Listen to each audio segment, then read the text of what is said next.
بسم اللہ الرحمن الرحیم۔ السلام علیکم۔ اسلامی واقعات کو ڈیلی سننے کے لیے ہمارے چینل کو سبسکرائب کریں، اور اگر آپ اس چینل پر پہلے سے سبسکرائب ہیں تو بیل نوٹیفیکیشن کو آن کر لیں۔ ایک بادشاہ کا دربار لگا ہوا تھا۔ چونکہ سردی کا دن تھا اس لیے بادشاہ کا دربار کھلے میدان میں ہی لگا ہوا تھا۔ سب خواص و عوام صبح کی دھوپ میں بیٹھے تھے۔ بادشاہ کے تخت کے سامنے ایک میز تھی اور اس پر کچھ قیمتی اشیاء رکھی تھیں۔ وزیر مشیر اور امراء وغیرہ سب دربار میں بیٹھے تھے۔ بادشاہ کے خاندان کے دیگر افراد بھی موجود تھے۔ اسی وقت ایک شخص آیا اور دربار میں داخلے کی اجازت چاہی۔ اجازت مل گئی تو اس نے کہا، میرے پاس 2 اشیاء ہیں۔ میں ہر ملک کے بادشاہ کے پاس گیا ہوں اور اپنی اشیاء کو بادشاہ کے سامنے رکھتا ہوں، پر کوئی فرق جان نہیں پاتا۔ تمام ہار چکے اور میں ہمیشہ کامران و کامیاب ہو کر لوٹتا ہوں۔ اب آپ کے ملک میں آیا ہوں۔ بادشاہ نے کہا، کیا اشیاء ہیں؟ تو اس نے دونوں اشیاء بادشاہ کے سامنے میز پر رکھ دیں۔ وہ دونوں اشیاء دیکھنے میں تو بالکل ایک جیسی جسامت، یکساں رنگ، یکساں چمک، گویا کہ یہ دونوں اشیاء ایک دوسرے کی نقل محسوس ہوتی تھیں۔ بادشاہ نے کہا، یہ دونوں اشیاء تو بالکل ایک جیسی ہیں۔ تو اس شخص نے کہا، جی ہاں، دکھائی تو ایک سے ہی دیتی ہیں، لیکن ہیں مختلف۔ ان میں سے ایک ہے بہت قیمتی ہیرا اور ایک ہے شیشہ۔ بظاہر یہ دونوں ایک سے ہیں۔ کوئی آج تک یہ نہیں پہچان سکا کہ کون سا ہیرا ہے اور کون سا شیشہ۔ کوئی جانچ کر بتائے کہ ان میں سے ہیرا کون سا ہے اور کون سا شیشہ۔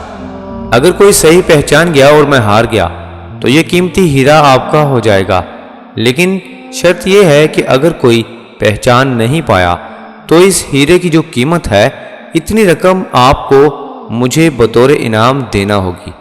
اسی طرح کئی ممالک سے جیت کر آیا ہوں۔ بادشاہ نے کہا، میں تو نہیں پہچان سکتا۔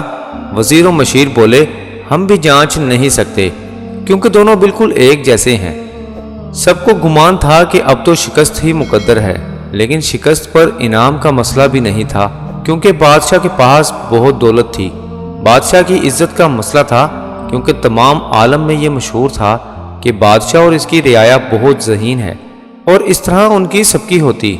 کوئی شخص بھی پہچان نہیں پا رہا تھا۔ آخر کار تھوڑی سی ہلچل ہوئی۔ ایک نابینا شخص ہاتھ میں لاٹھی لے کر اٹھا۔ اس نے کہا، مجھے بادشاہ کے پاس لے چلو۔ میں نے تمام باتیں سنی ہیں اور یہ بھی سنا ہے کہ کوئی پہچان نہیں پا رہا ہے۔ ایک موقع مجھے بھی دیں۔ ایک آدمی کے سہارے وہ بادشاہ کے پاس پہنچا۔ اس نے بادشاہ سے درخواست کی کہ ویسے تو میں پیدائشی نابینا ہوں، لیکن پھر بھی مجھے ایک موقع دیا جائے جس میں میں ایک بار اپنی ذہانت کو جانچ سکوں، اور ہو سکتا ہے کہ کامیاب بھی ہو جاؤں، اور اگر کامیاب نہ ہوا تو ویسے بھی آپ تو ہارے ہوئے ہی ہیں۔